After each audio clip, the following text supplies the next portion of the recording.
பக்தர்களுக்கு என் அன்பு வணக்கங்கள். ஓம் சாய்ராம். என் அன்பு குழந்தையே, இது நாள் வரை நீ எதை எதிர்பார்த்து காத்திருந்தாயோ, எதுவெல்லாம் நடக்க வேண்டும் என்று நினைத்திருந்தாயோ அது நடந்து விட்டது. உன் சாயப்பா சொல்வது உனக்கு புரியும், கேள். உன் வாழ்க்கையில் எத்தனையோ பிரச்சனைகள் நடந்து முடிந்து விட்டது. இதற்கெல்லாம் தீர்வு எப்பொழுது கிடைக்கும் என்று நீ எதிர்பார்த்து காத்திருக்கிறாய். ஆனால் இது நாள் வரை எதுவுமே நடக்கவில்லை என்று மனம் நொந்து உன் வாழ்க்கையே வெறுத்து போயிருக்கிறாய்.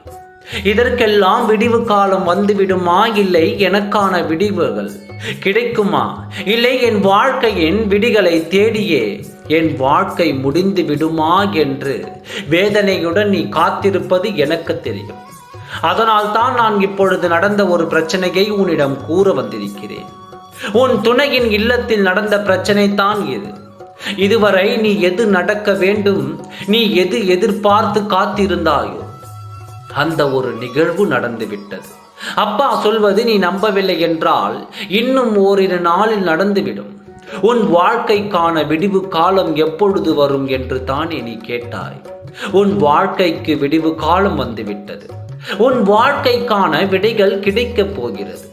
கேள்விகள் கேட்டுக்கொண்டே இருந்த உனக்கு இப்பொழுது விடைகள் கிடைத்து விட்டது.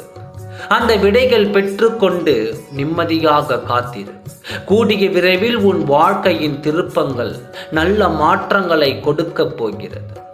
இந்த மாற்றத்திற்கு தான் நீ இத்தனை காலம் காத்திருந்தாய் என்று நீ உணர்ந்து கொள். இந்த மாற்றம் உனது உறுதியானதாகவும் நிலையானதாகவும் இனி இருக்க போகிறது. வரும் இந்த மாற்றங்களை கொண்டு நீ நிம்மதியான வாழ்க்கையை நீ வாழ வேண்டும் என்பதால் தான் இப்பொழுது இந்த நாளில் நான் இது போல ஒரு தீர்வை உனக்கு நான் கொடுத்திருக்கிறேன். எதுவுமே என்னிடத்தில் எனக்கு நிரந்தரமாக இருப்பதில்லை சாயப்பா. இந்த வறுமையும் வேதனையும் கவலையும் தான் என்னிடம் நிரந்தரமாக இருக்கிறது என்று கண்ணீர் விட்டாய் அல்லவா?